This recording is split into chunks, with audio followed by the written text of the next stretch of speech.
నమస్తే తెలుగు ప్రజల గుండె చప్పుడు మన తెలుగు టీవీ స్పెయిన్ న్యూస్ కి స్వాగతం. తెలుగు భాషకు పట్టం కట్టి ప్రాథమిక పాఠశాలల్లో తెలుగు మాధ్యమం ప్రవేశపెట్టాలని తెలుగు భాషా వికాస ఉద్యమ కడప జిల్లా అధ్యక్షులు ప్రముఖ సాహితీవేత్త విద్వాన్ డాక్టర్ గానుగపెంట హనుమంతరావు ముఖ్యమంత్రి నారా చంద్రబాబు నాయుడుకు విజ్ఞప్తి చేశారు. గురువారం మండలంలోని కవయిత్రి మొల్లా స్మారక మందిరంలో ముఖ్యమంత్రి చంద్రబాబు నాయుడు చిత్రపటానికి క్షీరాభిషేకం నిర్వహించారు. మహాకవయిత్రి మొల్లమాంబ విగ్రహానికి పూలమాలను అలంకరించారు. విద్వాన్ గానుగపెంట హనుమంతరావు మాట్లాడుతూ 7 దశాబ్దాల క్రితమే తెలుగు భాషను సుసంపన్నం చేసిన కవయిత్రి మొల్లా, సంఘ సంస్కర్త వీరబ్రహ్మం, పదకవిత పితామహులు తాళ్లపాక అన్నమయ్య, సుమతి శతకకర్త బద్దెన, ఆంగ్ల చక్రవర్తి సిపి బ్రౌన్, తొలి తెలుగు కవయిత్రి తల్లపాక తిమ్మక్క తదితరులు తెలుగు భాషను ఆరాధించారని అన్నారు. ముఖ్యమంత్రిగా పదవి బాధ్యతలు చేపట్టిన చంద్రబాబు నాయుడుకు సుపరిపాలన అందించాలని శుభాకాంక్షలు తెలియజేశారు. చంద్రబాబు ముఖ్యమంత్రిగా బాధ్యతలు స్వీకరించిన అనంతరం మొదటగా 5 ముఖ్యమైన ఫైళ్లపై సంతకాలు చేయడంతో కుప్పం పట్టణంలోని ఎన్టీఆర్ విగ్రహం వద్ద టీడీపీ నేతలు సంబరాలు చేసుకున్నారు. ఈ సందర్భంగా కేక్ కట్ చేసి చంద్రబాబు చిత్రపటానికి పాలాభిషేకం చేశారు. అనంతరం కుప్పం నియోజకవర్గం టీడీపీ ఇన్ఛార్జి మునిరత్నం, మున్సిపల్ అధ్యక్షుడు రాజ్ కుమార్ మీడియాతో మాట్లాడారు. ముఖ్యమంత్రి చంద్రబాబు ఇచ్చిన మాట ప్రకారం మొదటి సంతకం డీఎస్సీపై పెట్టారని కొనియాడారు. గత ప్రభుత్వం డీఎస్సీ ప్రకటిస్తామని నమ్మించి నిరుద్యోగులను మోసం చేశారని మండిపడ్డారు. మాట ఇచ్చిన ప్రకారం ల్యాండ్ టైటిలింగ్ యాక్ట్ను రద్దు చేసేందుకు 2వ సంతకం చేశారని అన్నారు. సూపర్ 6 పథకాలతో పాటు కుప్పం నియోజకవర్గానికి సంబంధించిన ప్రత్యేక మేనిఫెస్టోను నెరవేరుస్తామని చెప్పారు. కుప్పం నియోజకవర్గాన్ని అన్ని విధాలా అభివృద్ధి చేసేందుకు ముఖ్యమంత్రి చంద్రబాబు ప్రణాళికలు రూపొందించారని అన్నారు. ఎన్నికలకు ముందు ప్రజలకు ఇచ్చిన మాట నిలబెట్టుకుని రాష్ట్ర ముఖ్యమంత్రి నారా చంద్రబాబు నాయుడు పదవి స్వీకారం చేపట్టిన వెంటనే రాష్ట్ర ప్రజలకు తోడ్పడే 5 పథకాల ఫైల్స్పై సంతకాలు చేయడం పట్ల జనచైతన్య వేదిక రాష్ట్ర అధ్యక్షులు వల్లంరెడ్డి లక్ష్మణరెడ్డి హర్షం వ్యక్తం చేశారు.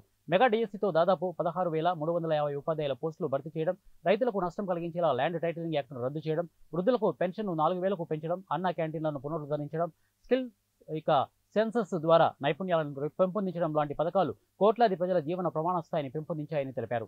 చట్టబద్ధంగా, రాజ్యాంగబద్ధంగా వ్యవహరించారని, అవినీతిని ప్రోత్సహించిన ఐఏఎస్, ఐపీఎస్, ఐఎఫ్ అధికారులను, జిల్లా మండల అధికారులపై చట్టబద్ధంగా రాష్ట్ర ప్రభుత్వం చర్యలు తీసుకోవాలని అన్నారు. భవిష్యత్తులో ఏ అధికారి అయినా ఇలాంటి తప్పులు చేయడానికి భయపడే విధంగా చర్యలు ఉండాలని, చట్టబద్ధంగా, రాజ్యాంగబద్ధంగా వ్యవహరిస్తున్న అధికారులను ప్రోత్సహించాలని, గౌరవించాలని వల్లంరెడ్డి లక్ష్మణరెడ్డి ఒక ప్రకటనలో తెలియజేశారు. అనకాపల్లి జిల్లా చోడవరం నియోజకవర్గ కేంద్రంలో ఏర్పాటు చేసిన మీడియా సమావేశంలో చోడవరం బార్ అసోసియేషన్ కార్యదర్శి గొర్లె కృష్ణవేణి మాట్లాడుతూ, వైసీపీ ప్రభుత్వం తెరపైకి తెచ్చిన ల్యాండ్ టైటిలింగ్ వల్ల ప్రజలకు ఎన్నో సమస్యలు, ఆస్తులపై అభద్రతాభావం పెరుగుతుందని, ఈ యాక్ట్ లోపభూయిష్టంగా ఉందని, కబ్జా రాయిళ్లకు ఊతమిచ్చే విధంగా ఉన్న ఈ యాక్ట్ రద్దు చేయాలని కోరుతూ రాష్ట్ర వ్యాప్తంగా న్యాయవాదులు ఎన్నో నిరసన కార్యక్రమాలు నిర్వహించారని తెలిపారు. ఆందోళనలు, నిరసనలు చేస్తున్న వైసీపీ ప్రభుత్వం కనీసం ప్రజల అభిప్రాయాలను కూడా పట్టించుకోకుండా మొండి వైఖరి ప్రదర్శించడం వల్లనే ఎన్నికల్లో ఘోర పరాజయం పాలయ్యారని అన్నారు. సీఎంగా ప్రమాణ స్వీకారం చేయగానే మాట నిలబెట్టుకుని ల్యాండ్ టైటిలింగ్ యాక్ట్ రద్దు చేస్తూ చంద్రబాబు నాయుడు సంతకం చేయడం రాష్ట్ర ప్రజలకు చాలా సంతోషాన్ని ఇచ్చిందని తెలిపారు. ఏపీ ల్యాండ్ టైటిలింగ్ యాక్ట్ను రద్దు చేస్తూ ఉత్తర్వులు జారీ చేసిన ముఖ్యమంత్రి చంద్రబాబు నాయుడు మరియు ఉప ముఖ్యమంత్రి పవన్ కళ్యాణ్ చిత్రపటాలకు పుంగనూరు బార్ అసోసియేషన్ సభ్యులు పాలాభిషేకం చేశారు. న్యాయవాదులు ర్యాలీగా తరలి thank you CM, deputy CM అంటూ కృతజ్ఞతలు తెలిపారు. ల్యాండ్ టైటిలింగ్ యాక్ట్ రద్దుతో ప్రజలకు న్యాయం చేకూరింది అని పుంగనూరు బార్ అసోసియేషన్ అధ్యక్షులు చెన్నకేశవులు అన్నారు. నిర్మల్ జిల్లా బాసరా శ్రీ జ్ఞాన సరస్వతి అమ్మవారిని దర్శించుకునేందుకు తెలంగాణ, ఆంధ్రప్రదేశ్, మహారాష్ట్ర, కర్ణాటక నుండి భక్తులు భారీగా తరలివచ్చారు. శుక్రవారం అమ్మవారి రోజు సందర్భంగా మంచి ముహూర్తం కలిసి రావడంతో వీటితో పాటు విద్యార్థులకు పాఠశాలలు పునఃప్రారంభానికి వేసవి సెలవులు ముగుస్తుండటంతో అమ్మవారి సన్నిధికి చిన్నపిల్లలకు అక్షరాభ్యాసం, పూజలు, కుంకుమార్చన, పూజలు ఘనంగా నిర్వహించారు. అంతకుముందు పవిత్ర గోదావరి నదిలో భక్తులు పుణ్యస్నానాలు చేసి అమ్మవారి దర్శనానికి క్యూ లైన్లో బారులు తీరారు. చదువుల కోవెలలో అమ్మవారిని కొలిస్తే విద్యాబుద్ధులతో పాటు అష్టైశ్వర్యాలు లభిస్తాయని భక్తుల ప్రగాఢ విశ్వాసం. అధిక సంఖ్యలో విచ్చేసిన భక్తుల అమ్మవార్లను దర్శించుకుని తీర్థ ప్రసాదాలు, హారతులను అందుకొని అమ్మవారికి తమ మొక్కులను చెల్లించుకున్నారు. అమ్మవారి దర్శనానికి 3 గంటల సమయం పడుతోంది. ఆలయ ఈవో విజయ రామారావు నేతృత్వంలో ఆలయ సిబ్బంది మహిళలకు, చిన్నారులకు ప్రత్యేక ఏర్పాట్లను నిర్వహించారు.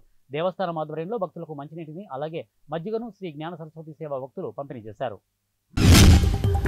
ఎన్టీఆర్ జిల్లా తిరువూరు పట్టణం తెలుగుదేశం పార్టీ నాయకుడు, తెలుగుదేశం పార్టీ రాష్ట్ర కార్యనిర్వాహక కార్యదర్శి శ్యావల దేవదత్త పుట్టినరోజు సందర్భంగా పార్టీ కార్యాలయంలో టీడీపీ 13వ వార్డు తెలుగుదేశం పార్టీ నాయకురాలు రామకోటమ్మ ఆధ్వర్యంలో ఏర్పాటు చేసిన కేక్ను శ్యావల దేవదత్త కట్ చేశారు. ఆయనకు పార్టీ నాయకులు, కార్యకర్తలు పుట్టినరోజు శుభాకాంక్షలు తెలియజేస్తూ అభినందించారు.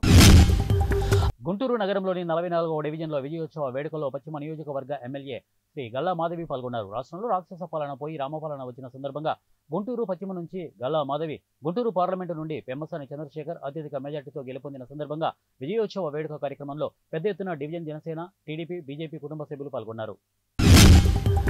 చిత్తూరు జిల్లా పుంగనూరు నియోజకవర్గం సోమల మండలం ఇరికిపెంట గ్రామ సమీపంలో గల మలుపు ముద్ద టమోటా బాక్సులతో వెళ్తున్న బొలెరో వాహనం అతివేగంగా వచ్చి అదుపు తప్పి బోల్తా పడింది. బొలెరో వాహనంలో ఉన్న 5గురికి స్వల్ప గాయాలు కాగా ఇద్దరి పరిస్థితి విషమంగా ఉండడంతో స్థానికులు గాయపడ్డవారిని హుటాహుటిన సోమల ప్రభుత్వ ఆసుపత్రికి తరలించారు. ప్రమాదంలో గాయపడ్డవారు కర్ణాటక వాసులుగా గుర్తించారు. ఘటనా స్థలానికి చేరుకున్న సోమల పోలీసులు పూర్తి వివరాలు సోమల పోలీసుల దర్యాప్తులు తెలియాల్సి ఉంది. చిత్తూరు జిల్లా పుంగనూరు ఎన్టీఆర్ సర్కిల్ నందు టీఎన్ఎస్ఎఫ్ రాష్ట్ర అధికార ప్రతినిధి మార్పురి రమేష్, రాజంపేట పుంగనూరు నియోజకవర్గం తెలుగు యువత అధ్యక్షులు జంపాల చిన్నమోహన్ నాయుడు, ఉపాధ్యక్షుడు సుబ్రహ్మణ్యం రాజుల ఆధ్వర్యంలో నేడు ఏపీ సీఎంగా చంద్రబాబు నాయుడు అమరావతిలో ముఖ్యమంత్రిగా బాధ్యతలు స్వీకరించి తొలి సంతకం మెగా డిఎస్పై పెట్టడంతో యువత తమ ఆనందాన్ని వ్యక్తం చేస్తూ ముఖ్యమంత్రి చంద్రబాబు నాయుడు మరియు మంత్రి నారా లోకేష్ల చిత్రపటానికి పాలాభిషేకం చేశారు. ఈ కార్యక్రమంలో టీఎన్ఎస్ఎఫ్ రాష్ట్ర అధికార ప్రతినిధి మార్పురి రమేష్ తదితరులు పాల్గొన్నారు.